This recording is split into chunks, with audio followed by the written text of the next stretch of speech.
Know your honour, ये झूठ बोलता है। वो गोदाम भी इसी का है, उसे पकड़ा हुआ स्मगलिंग का सारा सामान भी इसी का है। ये और सुना सरकार, अरे तुम चिल्लाए कि यहाँ हाथ पटक पटक के बोलत हो तो कहा मान ले बे। ये गलत बात काहे को बोलत हो?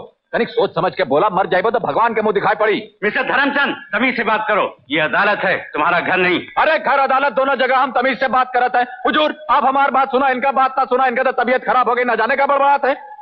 देखा हुजूर, हम तो का समझाए थे कि जो अजीत बाबू है ना, ये दूठो साथी लेके हमारे गांव आ रहे शिकार खेले।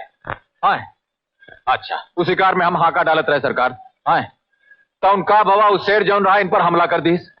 अब तो का हम का बताई सरकार, दूठो साथी रहने इनका दुम दबा के भाग गए। अब सरकार हम अकेले इन हाथन से उस शेर को मारा है, मार के हम अजीत बाबू की जान बचावा है। तो अजीत बाबू बहुत खुश हो गए, बोले देखा धर्मा हम बहुत खुश हैं तो से, तू शहर आजा, हम तो कहीं नौकरी दे रहे। तो हम अपन मेहरारू और बच्चा के लेकर के हम यहाँ शहर आ गए। हाँ यहाँ शहर में गोदाम में हमका 400 रुपए का पगार दिन है और नौकरी पे लगा दिन है। कितना रुपए देता है? 400 रुपए। हाँ, और उसके बाद हुजूर ये लोग बहुत खुश हो गए, हमारा पगार बढ़ा दिन है, 600 रुपया कर दिन है। कितना रुपया कर दिन है? मिस्टर अजीत सिंह को अदालत में पेश किया जाए। अजीत सिंह में दलित सिंह हाजिर हो।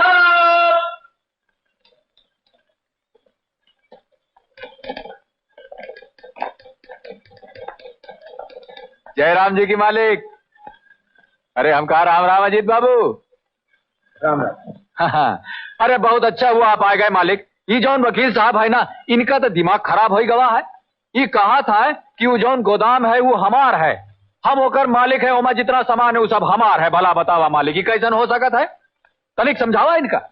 ठहर जा गए ना अजीत बाबू, अब बहन तो का ठिकाने करत है। का करत है? ठिकाने। हाँ बोला मालिक बोला। मैं भगवान को साक्षी मानकर गीता की सौगंध खाता हूँ कि जो कुछ कहूंगा सच कहूंगा और सच के सिवा कुछ नहीं कहूंगा। शाबाश। हाँ मिस्टर अजीत, आप इस आदमी को जानते हैं? जी हाँ। एक बार मैं इसके गांव शिकार खेलने गया था, वहां शेर से इसने मेरी जान बचाई थी। देखा हुजूर का कहा रहा तो से हम। हाँ बीच में मत बोलो। ना ही बोलब हुजूर, हमारे तो आदत है ना ही है बोले। कितना निका आप अजीत बाबू के सुना। हाँ मालिक बोला तुम।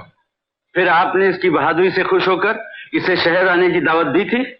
बिल्कुल नहीं। आप खुद ही सोचिए वकील साहब, आखिर में ऐसे शहर क्यों बुलवाता? माना कि ये शेर का बड़ा अच्छा शिकारी है, मगर यहाँ शहर में कौन से शेर हैं जिनका मैं इससे शिकार करवाता?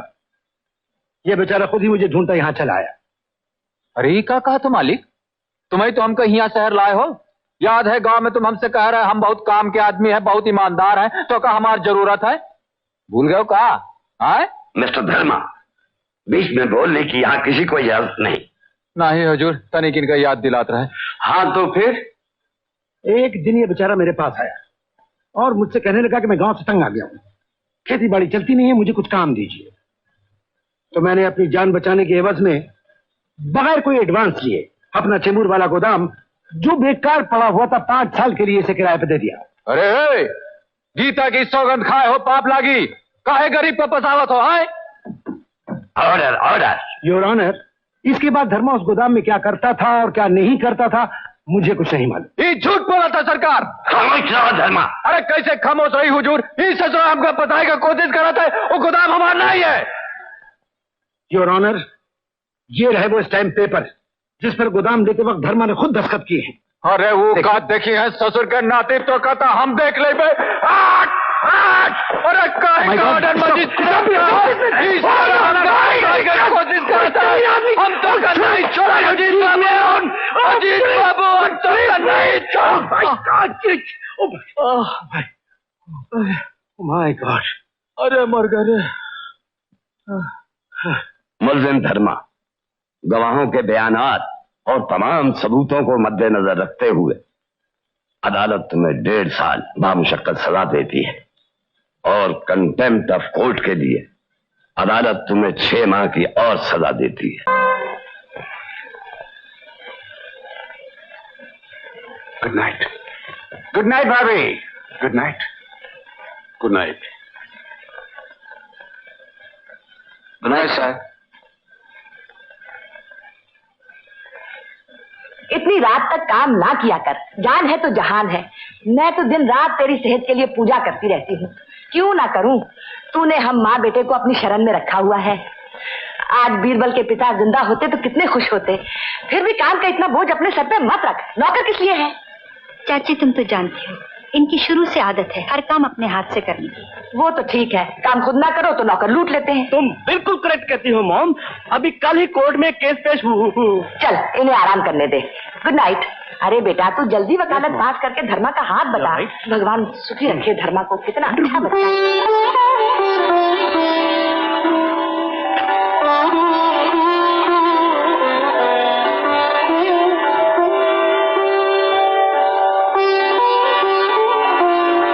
सुनो, देखा तो कितना सुना सुना लागत है। 20 साल से दिल पर पत्थर रखा, हम ये सब बर्दाश्त किया, अब और ना ही होगा। क्यों जी, राजू का भी यहाँ काहे नहीं बुला लेते? बिल्कुल ना है। क्यों? साल में 2 महीना तुम लंदन जाते हो, वो के साथ रहा तो बाकी का 10 महीना ही रह के ओका याद करो तो वो यहाँ आ जाए तो जब थोड़ा बहुत हमका देखा तो वो बंद हो जाए। माँ के दिल को आपका जाने। हाँ, बाप की तो कौनो दिल है ना ही है ना। ये ले। सच? राजू का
वो शाम की फ्लाइट से वापस भी आ गया।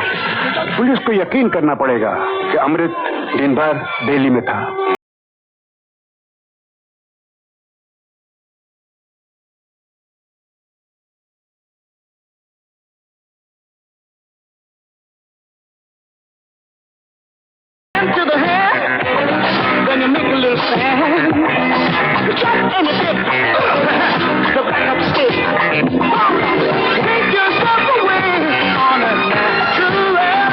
अरे इतनी सी बात के लिए परेशान हो रही है?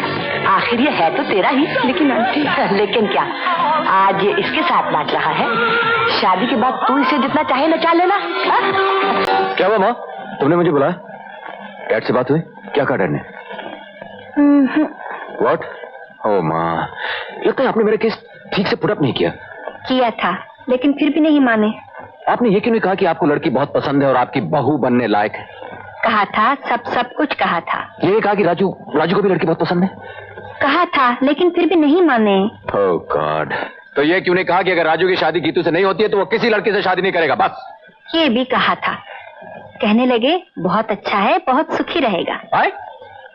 तो फिर ये भी कह दीजिए कि राजू जहर खा के चुप! ऐसी अशुभ बातें नहीं करते। जहर खाए तेरे दुश्मन। तेरे बापू कह रहे थे। क्या कह रहे थे? कह रहे थे कि हाँ। अरे मार दिया तूने पापड़ वाले को।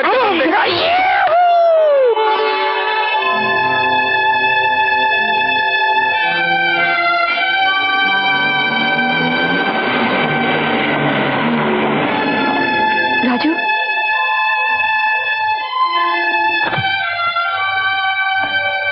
राजू कुछ हुआ?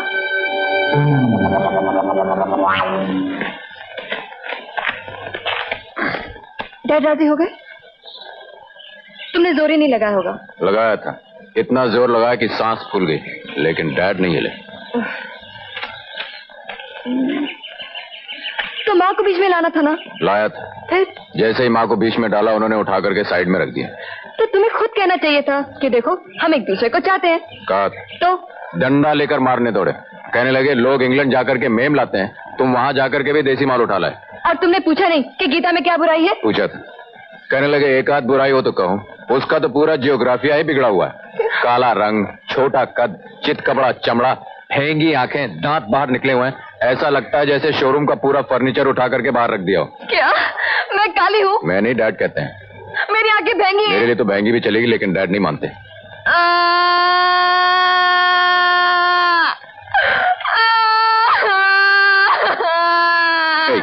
इधर देखो, इधर देखो। इसमें रोने की कोई बात नहीं है, प्लीज मेरी बात सुनो। बाबा मैं मजाक कर रहा था, डैड राजी हो गए। तुम झूठ बोल रहे हो। मैं सच कह रहा हूँ। कहो कसम। तेरी कसम।